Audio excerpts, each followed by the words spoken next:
आप लोग सोच रहे होंगे कि रियांश की जान बचाने के बाद सुनीता के साथ क्या हुआ और सुनीता का बेटा अजय, क्या उसका सपना पूरा हुआ।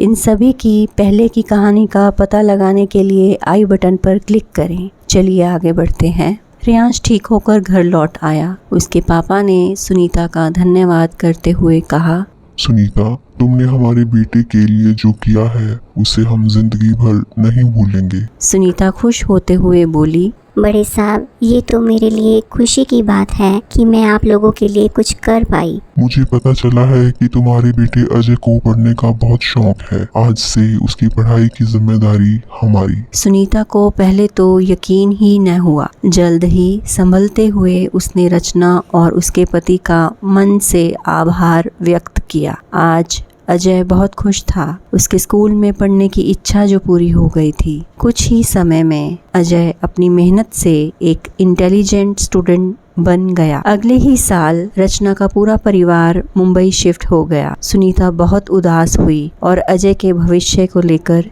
चिंतित भी। जाने से पहले रचना और बड़े साहब ने सुनीता को तसल्ली देते हुए कहा, सुनीता, तुम जरा भी चिंता मत करना। अजय का बैंक अकाउंट खुलवा दिया है और उसकी पढ़ाई का सारा खर्च हम ही उठाएंगे। हर महीने इसके लिए पैसे भिजवाते रहेंगे। इसके अलावा कभी भी तुम्हें कोई ज़रूरत हो तो बेझिझक मांग लेना। सुनीता ने हाथ जोड़ते हुए कहा, आप लोगों का बहुत बहुत धन्यवाद। भगवान आप सभी पर कृपा बनाए रखें। सालों बीत गए। रियांश अब बड़ा हो चुका था। उसने अपने पापा का बिजनेस ज्वाइन कर लिया। बिजनेस को बढ़ाने के लिए उसने अपने दोस्त मोहित के साथ पार्टनरशिप कर ली। शुरू में बिजनेस बहुत तेजी से बढ़ा। इसी तेजी को संभालने के लिए रियांश और उसके दोस्त मोहित ने कंपनी के नाम पर बैंक से भारी मात्रा में कर्जा ले लिया। रियांश के पापा ने इस बात पर ऐतराज जताते हुए कहा, रियांश बेटा, हमारी कंपनी अच्छा परफॉर्म कर रही है। हमें अच्छा खासा मुनाफा हो रहा है, फिर कर्जा लेने की जरूरत क्यों। रियांश ने अपने पिता को समझाते हुए कहा, पापा, जब गवर्नमेंट कम ब्याज पर कर्जा दे रही है तो हम फायदा क्यों न उठाएं।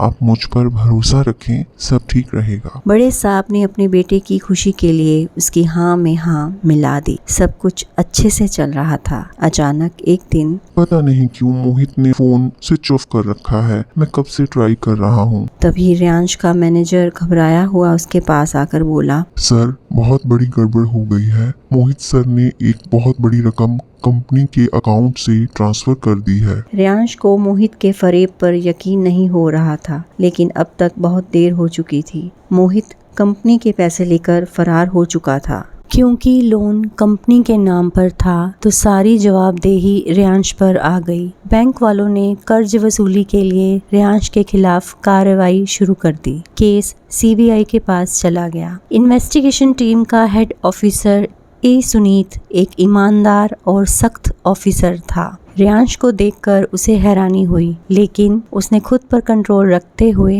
रियांश से पूछताछ जारी रखी। उधर रियांश ने भी पूरी ईमानदारी से सीबीआई को कोऑपरेट किया और सही जानकारी दी। आखिरकार सीबीआई टीम ने रियांश द्वारा दिए गए सबूतों और जानकारी के आधार पर फरार मोहित को गिरफ्तार कर लिया। इस प्रकार रियांश बेगुनाह साबित हो गया। जब रियांश के पेरेंट्स ऑफिसर ए सुनीत को धन्यवाद देने के लिए मिले तो ऑफिसर ने बताया, आप लोगों ने मुझे पहचाना नहीं। मैं अजय हूँ, सुनीता का बेटा, जो कि आपके घर में काम करती थी। रियांश और उसके पेरेंट्स को पहले तो यकीन ही नहीं हुआ। फिर रचना ने ऑफिसर अजय को प्यार जताते हुए कहा, एक दिन तुम्हारी माँ ने अपना खून देकर मेरे बेटे की जान बचाई थी और आज तुमने मेरे बेटे का मान सम्मान बचाया है। मैं शायद कभी भी तुम लोगों का एहसान चुका ना पाऊंगी। इस पर अजय ने कहा, एहसान तो आप लोगों ने मुझ पर किया है। मुझ गरीब को पढ़ा लिखा कर इस लायक बना दिया कि आज मैं देश की सेवा कर सकूं और निर्दोष लोगों को न्याय दिलवा सकूं। अजय की बात सुन बड़े साहब ने उसे गले लगाते हुए कहा, तुम्हें देखकर आज मुझे बहुत गर्व महसूस हो रहा है।